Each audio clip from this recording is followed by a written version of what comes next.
Okay, so suppose we want colors other than these colors that are here on the magic sheet. That's easy enough to do. Down here on the tabs, we're in the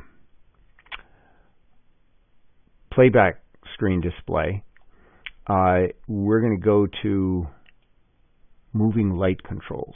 You could also go to color picker, but we do have some moving lights in the plot, so this will give us all of the possibilities we want. Let's go ahead and select, let's take our cyc lights. And now we get all the colors that we could possibly have here. Right now they're on blue. I can click there and they become some kind of a green. I can click here. I can actually, let's put it at full so I can see what I'm doing here.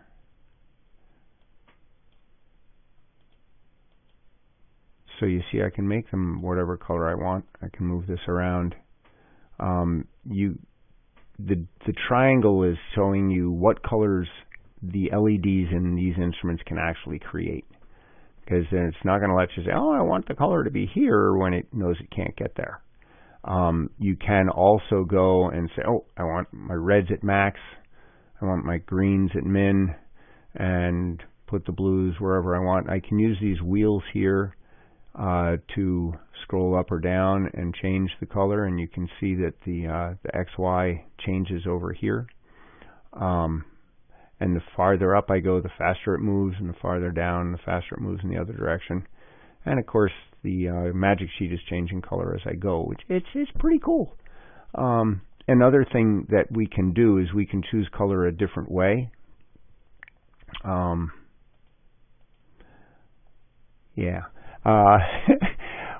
We can go, we're in X-way right now. I can go here and select a gel, and I would scroll down with my scroll wheel on my mouse to, I don't know, I use Roscoe Lux a lot, and I'm not real familiar with Lee colors, but if I wanted to, I could go to Lee or GAM or Apollo.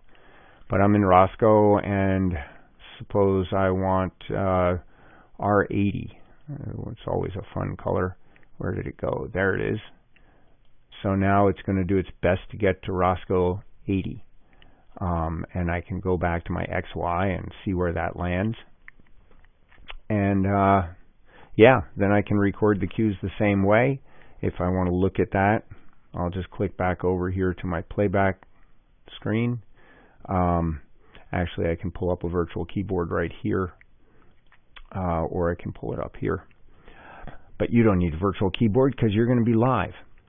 Okay, now we've got some things here in the command line, and if I hit the clear key once, that's going to get rid of it. Sometimes I have to hit it more than once, or I can do shift clear to get rid of it all. Let's go here and select a moving light and see what that's all about. We're going to go to our moving light controls. Notice, let me make that go away for a second so you can see the change.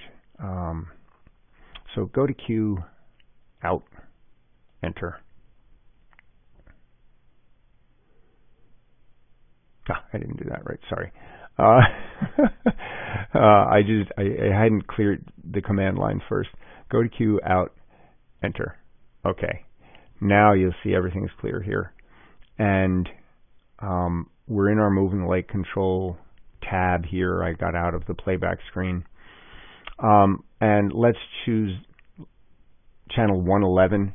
And you notice this is very different from what it looked like before, when I had, and I'm going to hit my backspace key, when I had just chosen.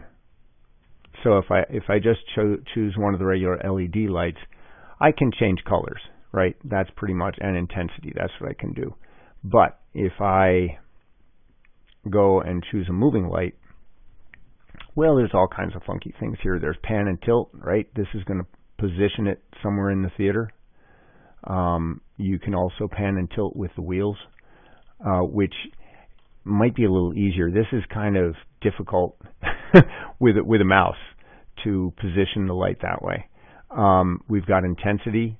I would probably turn that up to max at first and then try to position the light where I wanted.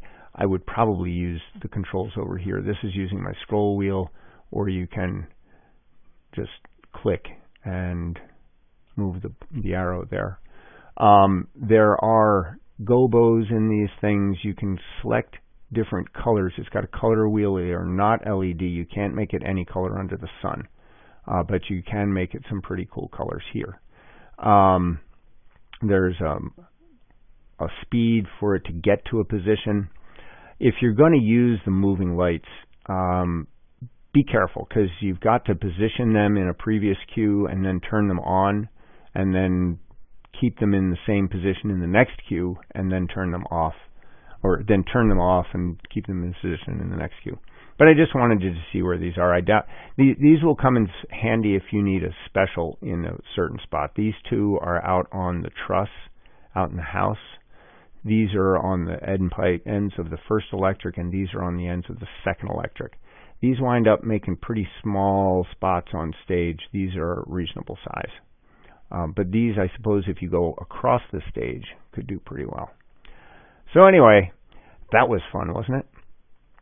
We'll go back to our cues here, and I think you know the basics. The other thing is you can actually download the software onto your computer at home or at school, and you can run this. It can look just like this. You can load the file. I'll send that in an email along with some instructions how to do this, and then you can actually practice recording cues yourself. All right. I hope this has been a help. I'm going to go back over to that screen because it's prettier. Have a good day.